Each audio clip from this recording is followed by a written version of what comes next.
est parti, premier mouvement, jumping jack. Jumping jack, que les jambes pour l'instant. Première option, tu amortis avec les orteils, tu poses à peine les talons et les jambes sont juste flex, il n'y a pas de grosse flexion. Ici, toujours un gainage abdominal pour venir soutenir le travail et éviter que la colonne vertébrale ait un tassement en fait intervertébral. Ok? Si tu es à l'aise, tu rajoutes les bras. À l'aise, ça veut dire la coordination et le cardio. Tu le fais en même temps, hein? Ok, deuxième option.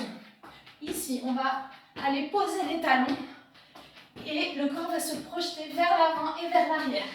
Donc ça demande un peu plus d'intensité cardiovasculaire, ça sollicite un peu plus les fessiers et les ischio-jambiers. Et après, les bras en avant, au-dessus de la tête. Ok, ça c'est le premier mouvement. Deuxième mouvement, contre un mur. Il te faut un mur, il te faut un gainage, fessier. Là, le gainage, c'est vraiment cette sensation de faire remonter le périnée et le nombril. Donc quand tu es ici, appuie sur ton mur pour éviter que les omoplates ressortent. Ok? Et ici, tu vas monter les mains jusqu'à sentir que tu es à ta limite. Les mains sont écartées, minimum largeur des épaules, voire un peu plus. Tu es sur la pointe des pieds au niveau de tes orteils. Et tu ramènes. Et tu peux aller de plus en plus vite. L'idée, c'est de maintenir ton gainage abdominal, de maintenir ta posture. Peu importe où vont les bras. La tête est alignée avec la colonne vertébrale. Ok. Squat tirage, c'est comme si vous étiez avec un élastique devant vous. Vous pouvez très bien le faire avec un élastique. Simplement, je cherche à ce que mes vidéos soient accessibles à tout le monde. On va le faire sans élastique. Vous pouvez rajouter un élastique qui serait attaché devant vous. Donc ici, les pieds largeur du bassin, voire un petit peu plus. Donc ça, c'est largeur du bassin, ça, c'est un peu plus. Les orteils très légèrement tournés vers l'extérieur. Et les genoux qui vont s'aligner au niveau des orteils, dans leur angle, donc dans leur ouverture, mais aussi au niveau des orteils. On va essayer de ne pas dépasser les orteils. Alors ceci étant dit, ça dépend de la morphologie. L'idée est d'être avec le poids du corps réparti sur tout le pied, le coccyx qui se dirige légèrement vers l'arrière et légèrement vers le sol, comme si vous vouliez vous asseoir sur un banc. Et on va chercher une amplitude qui irait, on va dire, jusqu'à la ligne des genoux maximum. On ne cherche pas aujourd'hui à s'accroupir jusqu'en bas. Donc ici déjà, tu mets tes bras devant et tu t'entraînes. Les fessiers, c'est eux qui te font remonter. Et imaginez que vous avez toujours un vase sur la tête et ça vous permet de vous auto-grandir. Donc vous le visualisez, vous le ressentez ce vase et les fessiers qui se contractent à chaque fois. Et ensuite, on rajoute tirer en retournant les paumes de main vers le ciel, vers le plafond, comme on a fait à l'échauffement. Ok, donc ça, c'est la base. Ensuite, si vous voulez rajouter une intensité cardiovasculaire, vous allez décoller les pieds comme si vous tiriez sur un élastique invisible pour vous soulever. Et vous amortissez le mouvement avec les orteils pour déposer les talons à la fin. Gardez votre alignement lorsque vous sautez. Donc ça, c'est l'option que vous pouvez tout à fait faire sur le deuxième ou le troisième circuit. Donc là, on passe au renfort abdominal profond. Vous faites remonter votre périnée, donc c'est vraiment la sensation de faire remonter l'étage des muscles du bassin. Puis vous rentrez votre nombril en soufflant et vous maintenez comme une gaine abdominale qui viendrait maintenir toute cette zone-là. Les mains un petit peu en avant des épaules, écartez largeur du tapis, largeur des épaules, voire un peu plus, et vous venez visser vos mains légèrement comme ça pour aligner votre deuxième doigt, oui, avec vos épaules. Ici, vous reculez les genoux, vous alignez la tête avec le coccyx. Et on est parti, vous poussez sur vos mains pour créer une sorte de pont avec votre ventre, pour faire passer quelqu'un ou quelque chose sous votre ventre. C'est vraiment le nombril qui vient se coller à la colonne vertébrale. Vous poussez sur vos bras, puis là vous ouvrez la poitrine et vous ouvrez les épaules. La tête suit le mouvement. Et la tête va suivre le mouvement de plus en plus en gardant de la longueur. Ce mouvement-là, si vous poussez sur les bras, vous allez comprendre à quoi il sert. Sinon, vous allez vous demander si on fait du pilates aujourd'hui. Et pourquoi pas. Ensuite, vous passez sur les orteils. Vous faites la même chose. Vous repoussez le sol. Petite amplitude. L'idée, c'est pas de monter le bassin, bien au contraire. C'est plutôt de le garder dans le même alignement. Et c'est vraiment d'aller travailler ce travail-là. Hein. C'est vraiment ça. Ici, là, que ça va travailler. Le bassin, finalement, il n'a pas trop de rôle dans cette histoire. Et dernière étape, vous retournez vos orteils, donc je vous le montre à l'écran, vous retournez vos orteils, si jamais vous voulez vraiment ressentir profondément ce qui se passe. Ok. Passage cardio, vous mettez les talons devant, ça fait le mouvement du Cosaque. Les jambes sont presque tendues, le buste est légèrement en arrière, il y a un gainage abdominal, les fessiers sont serrés et l'idée c'est d'amener les talons en avant et vers le sol, le plus en plus rapidement. Si vous êtes ok avec ça, on rajoute les bras.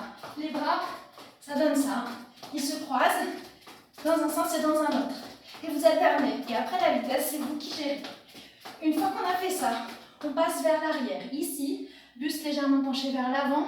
Pareil, les jambes sont souples, mais c'est comme si vous vouliez courir sur place. Vous êtes sur la pointe des pieds, très léger, très légère. Et on peut rajouter un mouvement de bras, comme si vous vouliez applaudir. Donc là, vous faites vraiment bouger vos omoplates. Ok, donc ça, c'est la partie cardio. Triceps. Option numéro 1, on est sur les genoux. Ici, vous placez vos mains un peu plus serrées que les épaules. Vous abaissez votre bassin et vous créez un alignement de la tête au coccyx. Reculez bien vos genoux. Ici, passe sur tes coudes. Continue à maintenir tes épaules loin des oreilles et repasse sur tes mains. Sur tes coudes, sur tes mains. Vous essayez d'alterner le bras qui se plie en premier.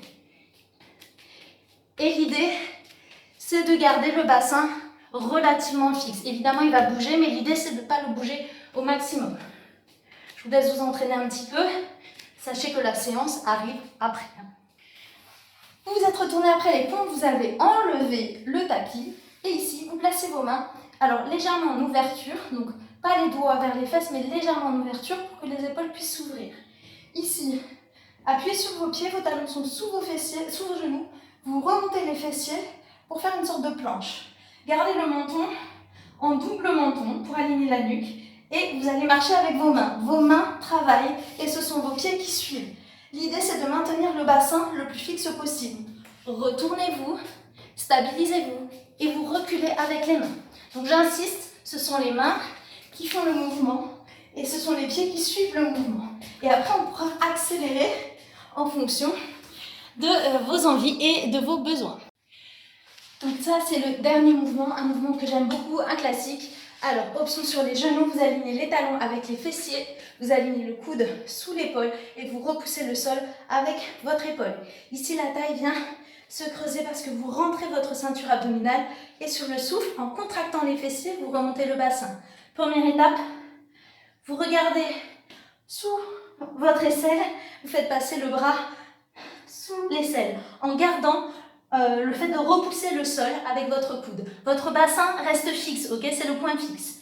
Option, bien évidemment, si vous êtes à l'aise, vous vous placez sur les pieds. Vous pouvez très bien décaler un pied devant si ça vous stabilise.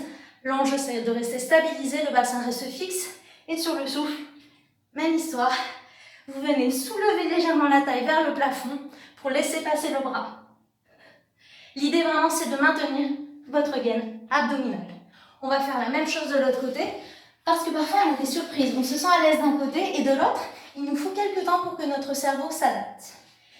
Alors ici, encore une fois, le coude sous l'épaule, talon près des fesses, genou fléchi. Vous repoussez le bassin. Vérifiez que vous avez vraiment engagé la taille et toute cette zone-là des fessiers.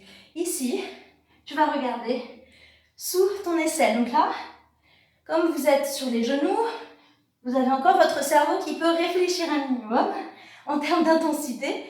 Comment vous vous sentez? Surtout chez les personnes qui vont porter leur sac toujours du même côté, elles vont sentir une différence. Ok? On essaye l'option sur les pieds, jambes tendues, souffle, engage ta taille, engage tes abdos. Et c'est parti. Même chose. Donc si vous sentez une restriction au niveau de l'amplitude, vous cherchez d'abord à faire le mouvement correctement, avec des sensations. C'est des sensations. Le correctement, il est surtout dans les sensations. Est-ce que j'ai bien engagé au niveau de mes abdominaux? Est-ce que j'ai bien senti que j'appuyais sur le sol avec mon coude et avec mes genoux ou mes pieds? Donc ça, c'était la dernière partie. C'était les abdos obliques.